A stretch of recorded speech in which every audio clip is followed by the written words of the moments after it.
Quem faz arte hoje recebendo André Vidal, porque a gente tem uma pauta em comum e muito interessante para esse segundo semestre de Brasília, que é o Ópera Estúdio Brasil. Ópera Estúdio Brasil.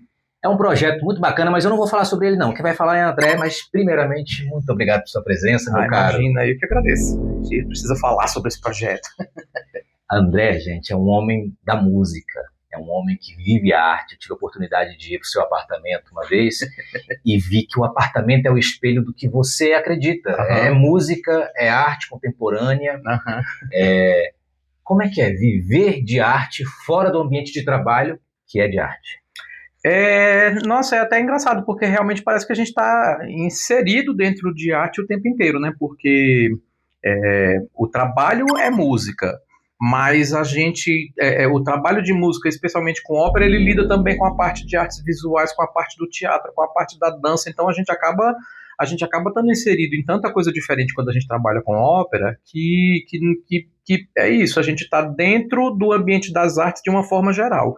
E no meu caso ainda extrapolo, porque eu ainda estudei arquitetura, ainda é uma outra coisa que eu adoro, sabe assim, adoro arquitetura, adoro artes visuais. Uhum. Né? Então, assim, quando eu não estou trabalhando com arte, eu estou vendo arte, eu estou consumindo arte de alguma maneira, né? Então, 24 horas assim do dia, acho que até sonhando com isso. A gente percebe isso, a gente percebe. Ópera Estúdio Brasil, de onde que veio essa ideia que é fantástica, que daqui a pouco vocês vão entender melhor?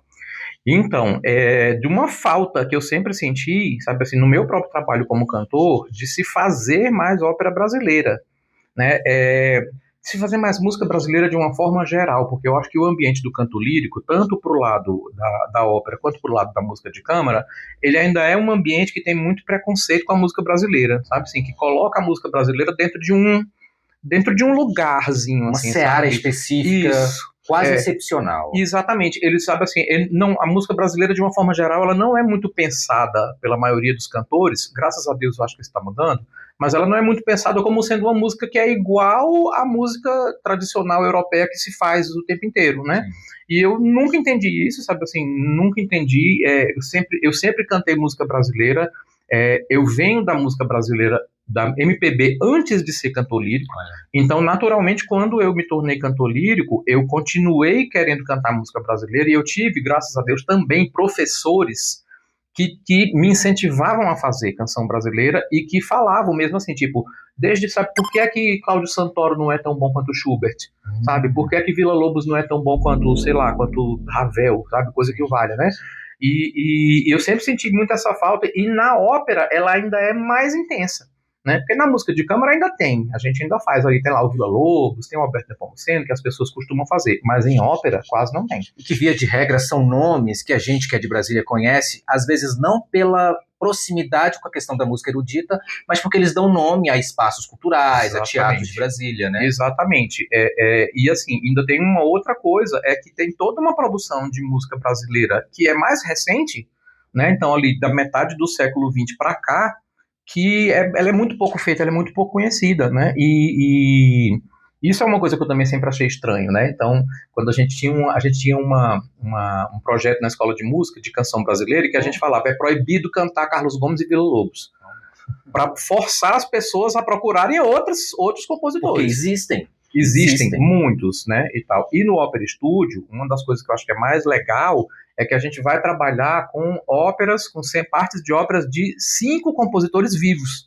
Fantástico. Né? Isso é bem importante, né, eu acho, sabe assim, para a proposta. Agora o projeto ele tem um viés artístico, mas ele é esculpido por um viés totalmente metodológico e pedagógico. Sim. Queria que você falasse um pouquinho mais sobre isso, da importância de buscar jovens cantores líricos e para que eles também tenham uma noção topográfica. Eu acho que daí também vem toda a sua questão que você falou da arquitetura, né? Uhum. A topografia cênica, como é isso no palco? Porque o que eu observo, às vezes, acompanhando alguns trabalhos de música lírica em Brasília, é que tem muita questão da auto-performance, sim, da sua performance pessoal. Uhum. Mas como é isso cenicamente para o público? Como que é isso para essa plateia? Que, claro, ela vai buscar o que já está no release, mas como é isso com esse refinamento cênico, né? Isso eu acho que é uma deficiência, né, que a formação do cantor lírico no Brasil tem.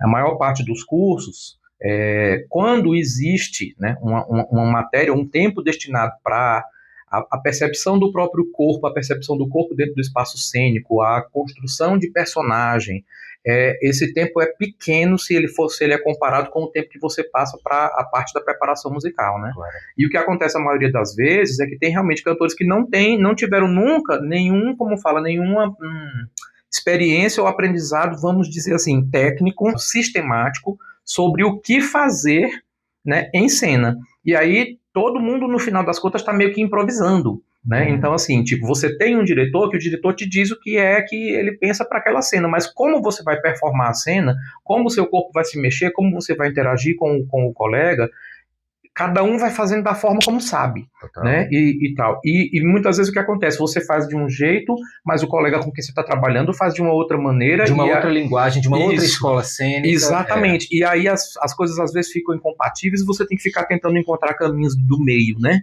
Para conseguir fazer a coisa dar certo. Dá certo porque porque a gente se vira, mas eu acho que isso é uma deficiência e isso é uma das coisas pelas quais a gente está criando um curso para poder também ter um treinamento dedicado para essa parte, né? Porque a parte musical vai ser trabalhada ali no momento. Sim. E a parte de corpo, de cena, de performance, de espaço, né? Sim. Vai ser um outro momento, que é para o pessoal poder realmente focar naquilo ali. Ótimo. E André traz todas essas informações. Vale lembrar que o Ópera Estúdio Brasil é um projeto realizado com recursos do Fundo de Apoio à Cultura do Distrito Federal. Então, nisso a gente tem, para além da questão metodológica, pedagógica, a gente tem o auxílio na formação desses artistas e a entrega para a sociedade em forma de espetáculo. Exatamente. Artístico, né? Isso é determinante. Sim, para os próprios cantores, né? Porque quando a gente pensa assim, tem um universo de cantores, de estudantes de canto, a Escola de Música de Brasília, no caso, né? Tem uma quantidade enorme de alunos de canto. A UNB tem o seu curso de bacharelado em canto também. Tem as pessoas que cantam nos diversos coros da cidade, que são pessoas que têm interesse nessa linguagem, têm interesse em ópera, têm interesse no canto lírico. E essas pessoas, elas já são um público que vai tomar contato com essas obras, né? Sim. E o público de uma forma geral, né? Que na maioria das vezes também nunca assistiu uma ópera brasileira ou muitas vezes nem sabe que existe, né, ópera brasileira, porque não é feito com regularidade, né?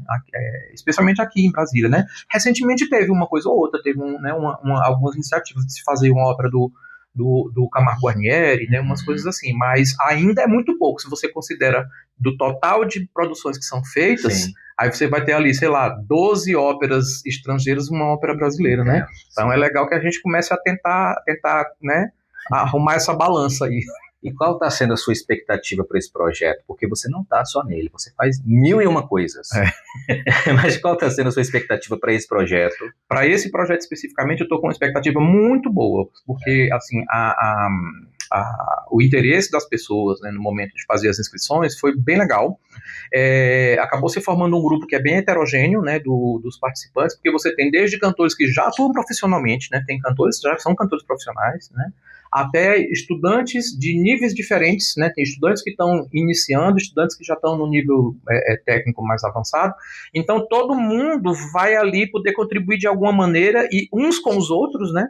Então, eu acho que isso vai ser uma experiência que vai ser muito, muito legal. E a minha expectativa é de que seja incrível e eu estou assim, tô esperando para ver como é que vai ser, porque literalmente a primeira vez que isso está sendo feito, né? Entendo. Então a gente, ok, vamos ver como é que vai ser, vamos ver como é que... Só de ter a proposta desse tipo de narrativa já é uma ótima contribuição para o cenário artístico de Brasília.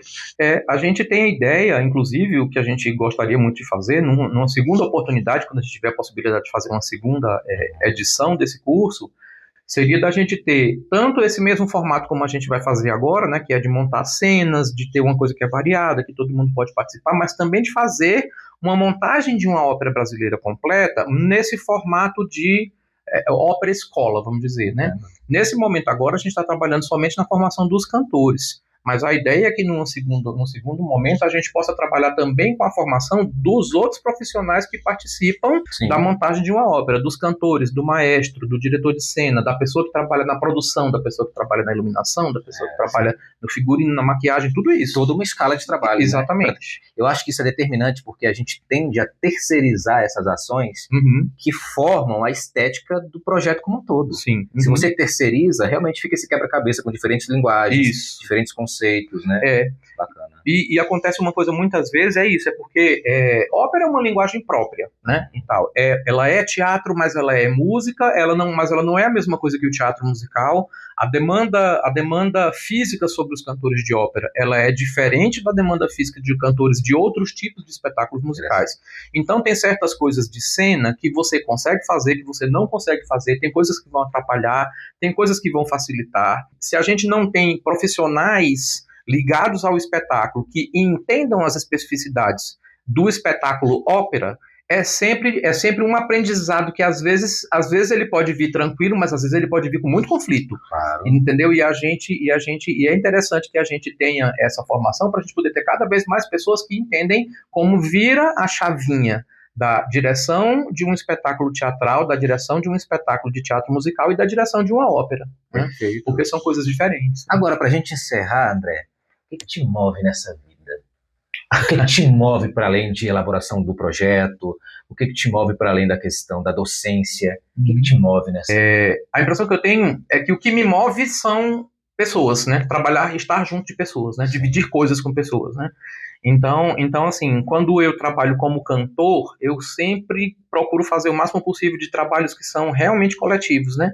Para a gente poder fazer coisas junto e pensar em juntar as ideias de pessoas diferentes ao mesmo tempo. E no meu trabalho como professor, né, ele também é uma coisa de tentar conduzir ali, de tentar apontar um caminho para o aluno.